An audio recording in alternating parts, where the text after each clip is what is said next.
आज हम NDT second year का paper number first unit number second का चैप्टर नंबर थर्ड का क्वेश्चन नंबर फिफ्थ पढ़ेंगे। तो क्वेश्चन नंबर फिफ्थ क्या है, जीवन इतिहास विधि क्या है और इसके जो विकासात्मक विधि क्या है इसका संक्षेप में वर्णन करना है।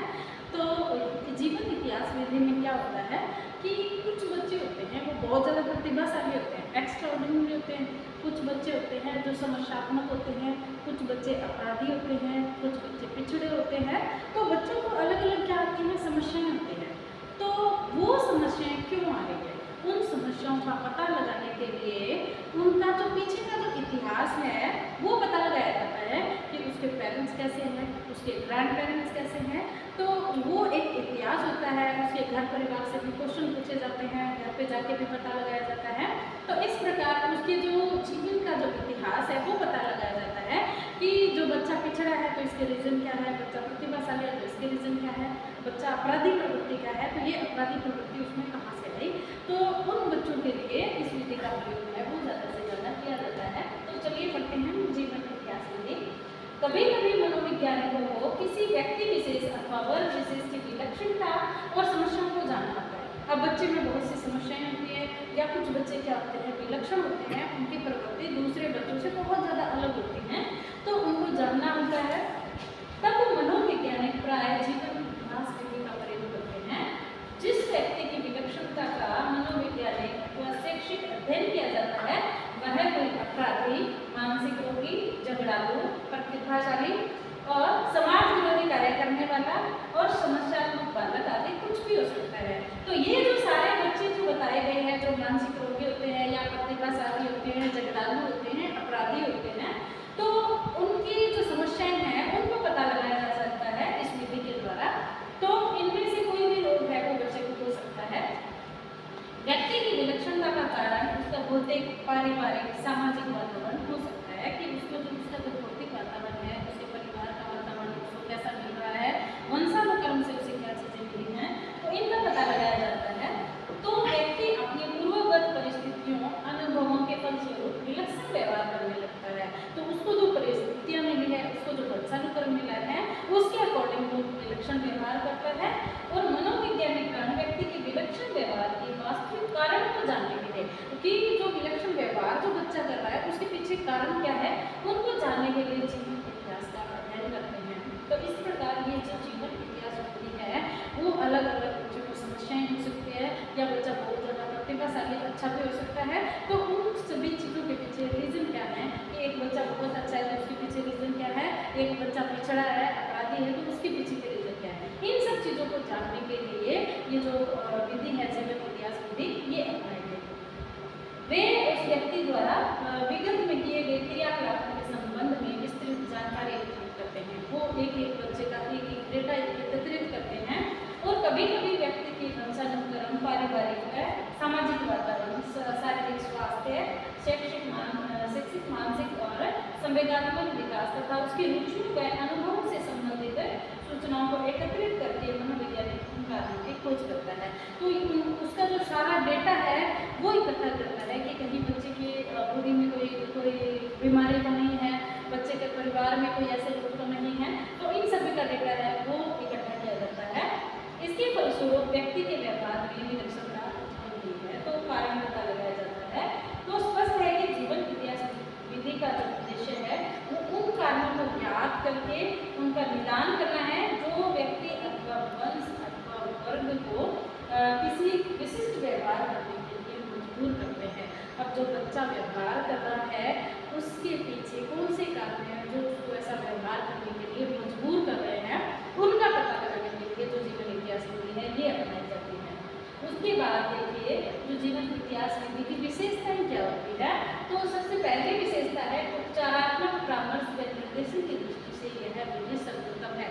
अब कोई बच्चा है मान लो जो मंद बुद्धि का है, पिछड़ा बच्चा है या उसको मानसिक कोई प्रॉब्लम है, तो उसको मनोवैज्ञानिक के पास ले जाया जाता है। तो उसका उपचार करने के लिए उसका जो परामर्श है, उसके निर्देशन है, तो इन सभी चीज़ों के लिए जो विधि है ये इम्पोर्टेंट है। उसके बाद है मंद बुद्धि व पिछड़े बालकों तथा मानसिक रोगों से ग्रस्त बालकों का अध्ययन करने के लिए यह विधि उपयोगी है। तो सबसे ज़्यादा उपयोगी जो विधि है वो इसके लिए जो मंद बुद्धि और पिछड़े जो बालक होते हैं उनके लिए ये विधि का प्रयोग है वो सबसे ज़्यादा किया जाता है कि जो बच्चा पिछड़ा है, मंदबुद्धि है, उसके पीछे कारण क्या है, उसके पेरेंट्स हैं या उसके परिवार का माहौल उसको ऐसा मिला है, किस कारण से वो पिछड़ा है। तो इन सभी का पता लगाने के लिए कोई मानसिक रोग होता है तो किसी बच्चे को मानसिक रोग है वो जन्म से होता है, या कोई बालक है जो जन्म में जैसे छोटा था तो वो किसी जगह से गिर गया, बेड से गिर गया, चारपाई से गिर गया, तो ऐसी प्रॉब्लम उसको आ सकती है। तो इन प्रॉब्लम का पता लगाने के लिए वो उसके परिवार से कॉन्टेक्ट करते हैं, उसके पेरेंट्स से पूछते हैं कि इसके पीछे रीज़न क्या है, तो वो उसको रीज़न बताते हैं। तो इसीलिए ये क्या है, उसकी जीवन इतिहास होती है कि जो बच्चा पिछड़ा रह गया, मंदबुद्धि रह गया, उसके पीछे कारण क्या है या कोई मानसिक रोग हो गया, वो किस वजह से उसको हुआ है, तो ये है। उसके बाद इसका तीसरा विशेषता है कि इस विधि में विभिन्न स्रोतों से तथा व्यापक ढंग से सूचनाएं संकलित की जाती है, इसलिए इस विधि के प्राप्त निष्कर्ष है वो विश्वसनीय होते हैं। इस विधि के जो निष्कर्ष है वो विश्वसनीय क्या होते हैं, क्योंकि उसके जो आंकड़े इकट्ठे किए जाते हैं उसके बारे में जो सूचनाएं पता लगाई जाती हैं वो विश्वसनीय, जैसे उसके घर से पता लगाई जाती है, उसके पेरेंट्स से पता लगाई जाती है, उसके आसपास के जो लोग रहते हैं वहाँ से पता लगाया जाता है, और जो डॉक्टर हैं वो उसकी जांचें भी करते हैं। तो बहुत सारे आंकड़े हैं वो इकट्ठे करने पड़ते हैं, इसीलिए जो ये जो विधि है ये क्या होती है, ये विश्वसनीय होती है। उसके बाद देखिए जीवन इतिहास विधि की सीमाएँ क्या है, तो इसकी लिमिटेशंस क्या है कि इस विधि का प्रयोग है उस विशेषज्ञ ही कर सकते हैं। तो ये जो विधि है, अगर हम बच्चे को किसी विशेषज्ञ के पास लेके जाते हैं कि ये बच्चा पिछड़ा है, मंदबुद्धि है या इसको कोई मानसिक रोग है, तो वो जो विशेषज्ञ है वो भी इस चीज़ का पता लगा सकता है। कोई साधारण आदमी अगर पता लगाने की कोशिश करे तो ये संभव नहीं है।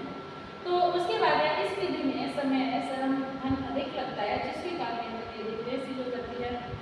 वो तो क्योंकि बच्चे का जो बैकग्राउंड है, बैकग्राउंड का पता लगाने के लिए उसे बार बार उसके घर पे भी जाना पड़ सकता है, उसके पेरेंट्स से मिलना पड़ सकता है, या उसके आसपास के जो लोग रहते हैं उनसे कॉन्टैक्ट करना पड़ सकता है। तो हर चीज़ है वो पता लगाने के लिए टाइम भी ज़्यादा लगता है, और बार बार अगर वहाँ पे जाएंगे तो पैसा है वो भी अधिक है होता है, तो टाइम और पैसे दोनों ही इस विधि में ज़्यादा लगते हैं। उसके बाद है कभी कभी व्यक्ति इसकी इष्ट मित्र या पसंदीदा व्यक्ति से संबंधित सूचनाओं को छुपाने का प्रयास करते हैं, जिसके फलस्वरूप इस विधि में प्राप्त निष्कर्ष है वो गलत हो सकते हैं। अगर किसी बच्चे के बारे में क्वेश्चन पूछ रहे हैं तो जरूरी नहीं है कि सामने वाला क्वेश्चन का सही जवाब दे रहा है, तो हो सकता है वो इसका गलत जवाब भी दे, इसीलिए ये इसके जो निष्कर्ष है वो गलत भी हो सकते हैं। तो इसके निष्कर्ष है वो पूर्णतः सही नहीं होते हैं, तो उनका पता लगाने के लिए इस विधि में प्राप्त सूचनाओं की व्याख्या करते समय मनोवैज्ञानिकों में प्राय कुछ न कुछ मतभेद भी रहता है। तो इस विधि में क्या करते हैं, अलग अलग मनोवैज्ञानिक जो अध्ययन करते हैं उनके विचार है वो अलग अलग हो सकते हैं, उनकी धारणाएं अलग अलग हो सकती हैं, तो प्राय क्या होता है उन दोनों में मतभेद भी हो सकता है। तो उसके बाद हम देखते हैं ये विकासात्मक विधि। विकासात्मक विधि क्या है, तो विकासात्मक विधि को जेनेटिक विधि भी कहा जाता है।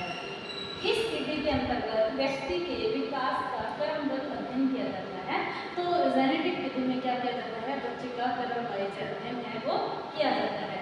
मनोवैज्ञानिक जन्म से लेकर प्रौढ़ावस्था तक व्यक्ति के विकास के विभिन्न पक्षों से संबंधित सूचनाएं हैं वो एकत्रित करता है।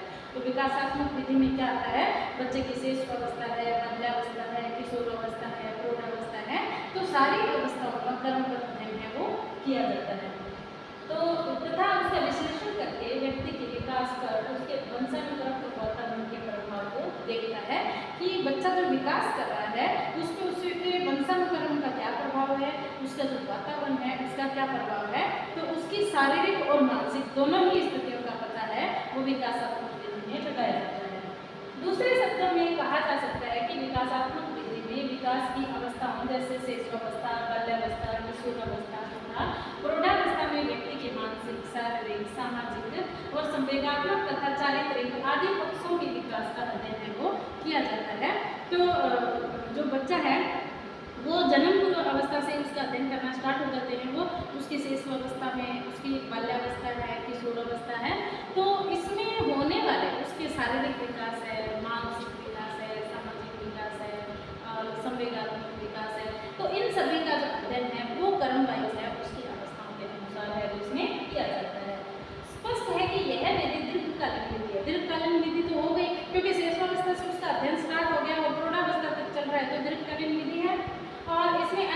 वर्षों तक संबंधों को एकत्रित करना होता है, उसके व्यवहार में क्या चेंज आ रहे हैं, उसका मानसिक विकास कैसा है, उसका शारीरिक डेवलपमेंट कैसा है, तो इन सभी के जो आंकड़े हैं वो धीरे धीरे एकत्रित करने होते हैं। और जीवन इतिहास विधि तथा विकासात्मक विधि में प्रमुख अंतर यह है कि जीवन इतिहास विधि में व्यक्ति से संबंधित सूचना में अन्य व्यक्ति उपलब्ध करते हैं, जबकि विकासात्मक विधि में मनोवैज्ञानिक स्वयं अवलोकन करके मापन करके सूचनाओं को प्राप्त करता है। अब जीवन इतिहास विधि में क्या था कि जो मनोवैज्ञानिक है वो उसके घर पे जाता है, उसके परिवार से कॉन्टैक्ट करता है, उसके आस पड़ोस के लोग हैं उनसे भी पूछता है, तो उसको जो सूचनाएं एकत्रित करता है वो तो बहुत सारे लोगों के कॉन्टैक्ट में उसको रहना पड़ता है। लेकिन इस विकासात्मक विधि है उसमें जो मनोवैज्ञानिक क्या करता है, बच्चे को सामने देखता है कि उसमें क्या क्या चेंजेस आ रहे हैं, तो उसके आंकड़े हैं वो खुद एकत्रित करता है, उसको किसी और की जरूरत है और नहीं पड़ती है। ये मेन डिफरेंस होता है दोनों विधियों का। उसके बाद है जीवन इतिहास विधि में मनोवैज्ञानिक का परिस्थितियों पर कोई नियंत्रण नहीं होता है, वह केवल व्यक्ति से संबंधित विगत सूचनाओं को प्राप्त करता है। और जबकि विकासात्मक विधि में कभी कभी उसे परिस्थितियों को नियंत्रित करना तथा एक लंबे समय तक घट रही घटनाओं से संबंधित सूचनाएं प्राप्त करना होता है। अब इतिहास जीवन इतिहास विधि में क्या होता है कि उसे उसके इतिहास के बारे में सिर्फ आंकड़े हैं वो लिखने होते हैं, उसको समझने होते हैं, लेकिन वो उसमें चेंज नहीं कर सकता। लेकिन जो विकासात्मक विधि में है उसमें वो परिस्थितियों में चेंज कर सकता है, लेकिन इसका जो वंशानुक्रम है उसमें तो उसका बस नहीं चलता, उसमें वो कोई चेंज नहीं कर सकता। लेकिन जो वातावरण है, वातावरण के जो घटक है उसमें चेंज ला सकता है। तो ये क्या होता है, कंट्रोल होती है ये विधि, विकासात्मक विधि को वो क्या कर सकता है, वो कंट्रोल कर सकता है। यह विधि व्यक्ति से संबंधित विधिक सूचनाओं को प्राप्त करती है और विकासात्मक विधि में उसे परिस्थिति को नियंत्रित करना होता है तथा एक लंबे समय तक घट रही घटनाओं से संबंधित सूचनाओं को प्राप्त करता है। विकासात्मक विधि में के दो परस्पर भिन्न प्रारूप कालानुक्रमिक तथा अनुप्रस्थ काल दो हो सकते हैं। कालानुक्रमिक विधि में व्यक्ति को एक ही समूह का थोड़े थोड़े अंतराल पर अध्ययन करके निष्कर्ष किए जाते हैं। इसके विपरीत अनुप्रस्थ काल विधि में विभिन्न व्यय स्तर के अनेक समूहों का एक साथ अध्ययन करके निष्कर्ष प्राप्त किए जाते हैं। तो दो विधियां हैं, एक कालानुक्रमिक है, एक अनुप्रस्थ काल विधि है। तो कालानुक्रमिक क्या होता है, एक ही समूह है, एक ही ग्रुप के जो विभिन्न लोग हैं उनके ऊपर थोड़े थोड़े टाइम के अकॉर्डिंग उनमें क्या किया जाता है, अध्ययन किया जाता है। लेकिन जो अनुप्रस्थ काल विधि है उसमें अलग अलग स्तर के जो लोग होते हैं वो होते हैं, उसमें एक ही ग्रुप के होते हैं, एक जैसे लोग होते हैं। और अनुप्रस्थ काल में क्या होते हैं, अलग अलग टाइप के अलग अलग लोग होते हैं, उनका एक साथ अध्ययन करके निष्कर्ष प्राप्त किए जाते हैं। इन दोनों की विधियों में मुख्यतः जो विकास क्रम के विभिन्न सोपानों की विकासात्मक विशेषताओं को ज्ञात करने तक संबंधित सिद्धांतों का प्रतिपादन कर होता है। तो इसकी विधि का जो मेन है वो क्या है, बच्चे के विकास की विभिन्न अवस्थाओं और उन अवस्थाओं में क्या क्या प्रभाव है वो बच्चे के क्या पड़ते हैं, क्या क्या चेंजेस बच्चे में आते हैं। तो इन विकासात्मक जो सिद्धांत हैं उनके प्रतिपादन पर जोर देता है। उसके बाद है विकासात्मक विधि की विशेषताएं क्या हैं। तो पहली विशेषता है विभिन्न अवस्थाओं में विकास की विशेषताओं को जानने के लिए विकासात्मक विधि सर्वाधिक उपयोगी है। कि अगर बच्चे की शिशु अवस्था है, किशोरावस्था, बाल्यावस्था, सभी अवस्थाओं का अगर अध्ययन करना है तो विकासात्मक विधि है वो सबसे उपयुक्त है। उसके बाद है बालक के विकासात्मक दोषों को जानने के लिए यह विधि उपयोगी है। तो बच्चे का जो विकास है उसमें कौन कौन से रुकावटें आ सकती हैं, कौन कौन से दोष उसमें हो सकते हैं, तो उनका भी इसमें पता लगाया जा सकता है। तो इसके लिए भी ये उपयोगी विधि है। उसके बाद देखिए विकासात्मक विधि की सीमाएं क्या है, लिमिटेशंस क्या है इसकी। तो दीर्घकालीन होने के कारण यह विधि समय श्रम की दृष्टि से अत्यंत व्यय सापेक्ष होती है। क्यों? क्योंकि बच्चे का जब जन्म होता है, जन्म के बाद से उसका अध्ययन करना स्टार्ट करते हैं, बच्चे की पूरी शिशुअवस्था का अध्ययन करते हैं, पूरी बाल्यावस्था का अध्ययन करते हैं, पूरी किशोरावस्था का अध्ययन करते हैं। तो इसमें ये बहुत ही लंबे टाइम की प्रोसेस होती है और इसमें जो धन और श्रम दोनों ही चीज़ें ज़्यादा लगती हैं, क्योंकि लंबे टाइम की जो प्रक्रिया होती है वो होती है, बहुत सालों की प्रक्रिया है। मानव विकास को एक साथ अनेक कारण प्रभावित करते हैं, सभी को नियंत्रित करके अध्ययन करना संभव नहीं हो सकता है। जो आदमी है तो जरूरी नहीं उसे वंशानुक्रम और वातावरण की बहुत सारी चीज़ें ऐसी होती हैं जिन सभी का जो अध्ययन करना है वो संभव नहीं हो सकता, क्योंकि एक मनोविज्ञान है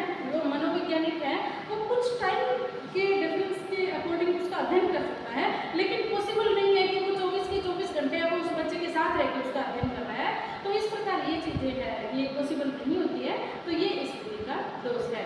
इस प्रकार हमने 2 विधियाँ पढ़ी, जीवन इतिहास विधि पढ़ी जो क्या काम आती है, किस लिए जीवन इतिहास विधि का उपयोग किया जाता है। उसके बाद हमने विकासात्मक विधि को पढ़ा, जो विकासात्मक विधि है वो क्या होती है और वो उसके जो दोष क्या है और उसके गुण क्या है। तो इस प्रकार ये हमारा क्वेश्चन नंबर 5 है वो समाप्त होता है। Thank you.